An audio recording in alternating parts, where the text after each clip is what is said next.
Ya, dialog kita kembali lanjutkan, kita ke Pak Taufik terlebih dahulu. Pak Taufik, tadi Pak Refli sudah menyebutkan langkah-langkah yang memang harus atau bisa dilakukan oleh KPK ke depannya. Salah satunya adalah tadi mengeluarkan sprindik baru begitu. Artinya ini kan nanti akan...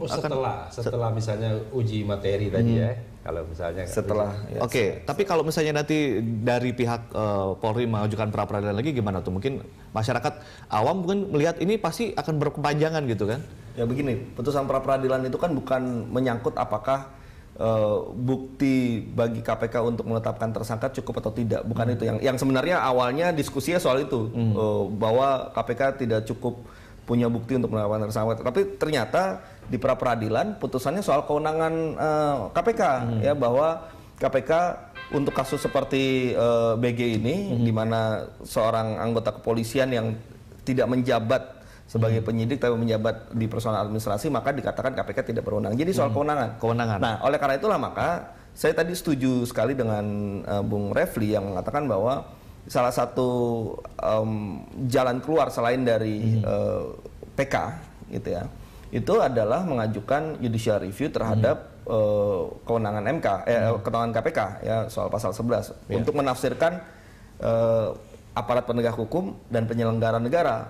Sekaligus juga kita ingin mengetahui apakah memang benar tafsir penyelenggara negara dan tafsir aparat penegak hukum seperti pertimbangan hukum dalam pra peradilan, yang sebenarnya yang punya legitimasi untuk menafsirkan undang-undang itu adalah MK, bukan hakim pra peradilan, apalagi hakim tunggal. Nah, ini menurut saya penting juga supaya KPK bisa terus bergerak ke depan. Jika kemudian anggaplah ini dikabulkan, nah KPK bisa mengeluarkan sprindik baru. Penting untuk KPK dan penting juga untuk masyarakat Indonesia akhirnya jadi tahu, artinya jadi melek terhadap masalah-masalah seperti ini. Nah, ini masalah pelajaran, ternyata ada satu orang yang kemudian juga memetik pelajaran dari ini, Pak Surya Dharma Ali, yang kemudian juga sudah akan mengajukan sidang pra peradilan dengan satu tuntutan juga 1 triliun rupiah menuntut kepada KPK. Ini bagaimana Pak Refli? Ya, begini. Ya, kita tentu kan tidak bisa membatasi ya seseorang yang ingin menuntut dan mencari keadilan, itu sah-sah saja. Tetapi kan mestinya pengadilan atau peradilan itu sendiri yang harus tahu diri begitu. Apakah kemudian dia mengadili ya, sesuai dengan kewenangannya atau tidak? Karena kalau dia tidak sesuai dengan kewenangannya, maka sesungguhnya kan akan bisa mengacaukan sistem hukum. Jadi bukan berarti kemudian tidak bisa mencari keadilan di tempat lain. Kalau misalnya pra peradilan menolak, misalnya dalam kasus BG ini misalnya, kami tidak berwenang berdasarkan KUHP misalnya, atau kalaupun mau dicek adalah apakah prosedurnya itu terpenuhi atau tidak, hanya prosedur saja, maka kan sesungguhnya hal-hal yang substantif tetap bisa dipersoalkan di pengadilan. Berarti tipikor. intinya adalah dari hakim sendiri begitu ya Pak? Bahkan yang bersangkutan juga bisa juga maju ke Mahkamah Konstitusi untuk kemudian meminta tafsir apakah kewenangan MK mencakup itu atau tidak. Jadi sama-sama dua-duanya bisa melakukan itu.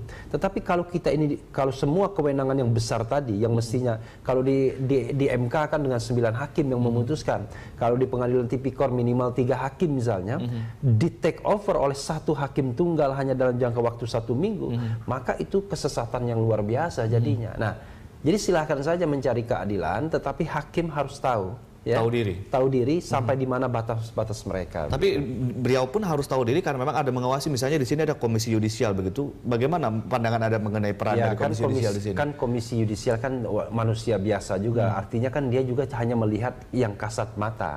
Hal-hal yang tidak terlihat kan juga tidak tahu kita. Apakah kemudian ada komunikasi di belakang, adakah intimidasi, ancaman dan lain sebagainya. Nah, tetapi kalau itu yang terjadi, ya memang harus dilaporkan. Tetapi yang dilakukan Komisi Yudisial dan masyarakat atau civil society saat ini kan melaporkan Sarpin karena semata-mata didasarkan pada materi putusan yang dibuat. Begitu. Kita ke Pak Taufik. Pak Taufik mungkin sedikit saja sebagai closing statement pada diskusi pada kesempatan kali ini, Pak.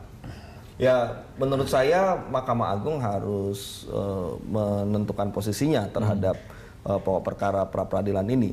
Namun memang yang sekarang kita nantikan adalah pintu masuk untuk menuju Mahkamah Agung itu. Ya, apabila memang pengadilan negeri menyatakan tidak dapat menerima dengan alasan prosedural, maka pilihan lainnya adalah PK. Tapi untuk penolakan dari pengadilan negeri ini pun juga masih bisa diawasi oleh Mahkamah Agung. Apakah benar pengadilan negeri menyatakan tidak dapat menerima pendaftaran ini dengan berlindung di balik SEMA, di balik prosedur bahwa Pengadilan Negeri bisa menyatakan tidak menerima, kemudian mengeluarkan penetapan Ketua Pengadilan Negeri. Nah, ini kan juga ada fungsi dan peran pengawasan yang dilakukan oleh MA. Nah, kita tinggal tunggu saja dalam beberapa hari ini untuk melihat sikap MA terhadap sikap Ketua PN Jakarta Selatan ini seperti apa. Intinya adalah MA harus melakukan review terhadap putusan itu.